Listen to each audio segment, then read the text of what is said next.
शिव जी की कृपा। प्रभु भक्तों को मेरा नमन वंदन। यह एक छोटी सी कहानी शिव की महिमा के विषय में बताती है। कहानी के पात्र और स्थान के नाम काल्पनिक हैं। भुवनेश के पिता भगवान शिव के अनन्य भक्त थे।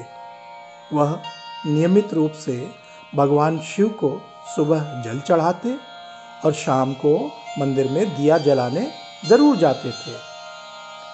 घटना तब की है जब भुवनेश के पिता की बिंदौली में पोस्टिंग थी। वहाँ पर बहुत प्रसिद्ध त्रिपुरेश्वर शिव मंदिर था, जो भुवनेश के घर से 5 किलोमीटर दूर स्थित था। उस मंदिर के रास्ते में उथली नदी पड़ती थी, जिसमें पानी न होने के कारण पैदल ही उसे पार कर मंदिर पहुंचा जाता था। दूर होने के बावजूद भुवनेश के पिता मंदिर नियम से जाते थे। यदि उनको किसी काम से कभी बाहर जाना होता था तो भुवनेश अपनी बहन के साथ अथवा परिवार का कोई सदस्य मंदिर जाकर दिया जरूर जलाता था। उस नियम में कोई ढिलाई नहीं होती थी। ऐसे ही एक बार बरसात के मौसम में उसके पिता को 4 दिन के लिए दौरे पर बाहर जाना पड़ा। नियम के अनुसार मंदिर में दिया जलाना ही था। सो भुवनेश शाम को मंदिर में दिया जलाने के लिए अपनी छोटी बहन के साथ निकला। रास्ते में नदी के पास पहुंचकर देखा कि नदी में पानी बहुत चढ़ा हुआ था और मंदिर जाने के लिए उस पार पैदल जाना मुश्किल था। नियम के अनुसार दिया भी जलाना ही था। भुवनेश सोच ही रहा था कि तभी एक व्यक्ति उनके पास आकर बोला, बच्चों, क्या तुम लोग मंदिर जा रहे हो?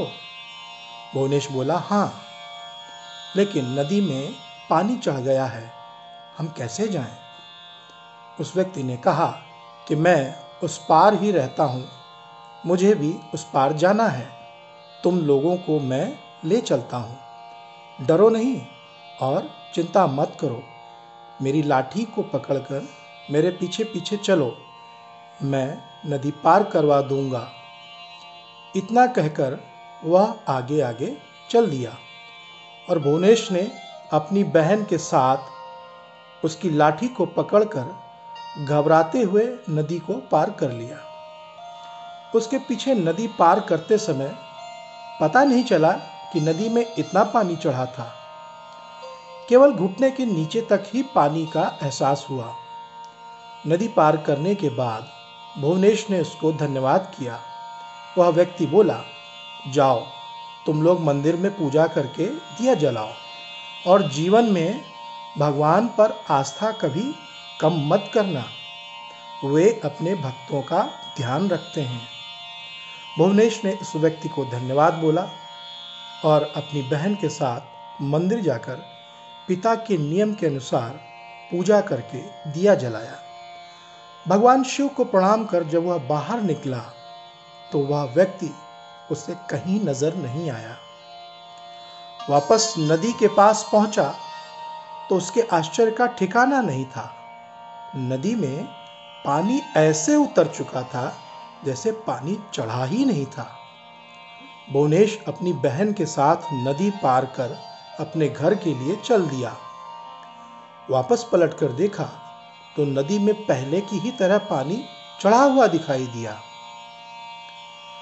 अब तो भुवनेश के आश्चर्य का ठिकाना नहीं था। उसके मन में उधेड़-बुन चल रही थी कि ऐसा कैसे हो गया कि अचानक से इतनी जल्दी पानी कम होकर फिर से चढ़ गया। यही सोचते हुए वह अपने घर पहुंचा और उसने अपनी माँ से सारी बात बताई तो वह कहने लगी, सब शंकर जी की कृपा से हुआ है, वे ही रूप बदलकर तुम्हें नदी पार कराने आए थे। तब से भुवनेश का विश्वास दृढ़ हो गया कि भगवान की महिमा बहुत बड़ी है।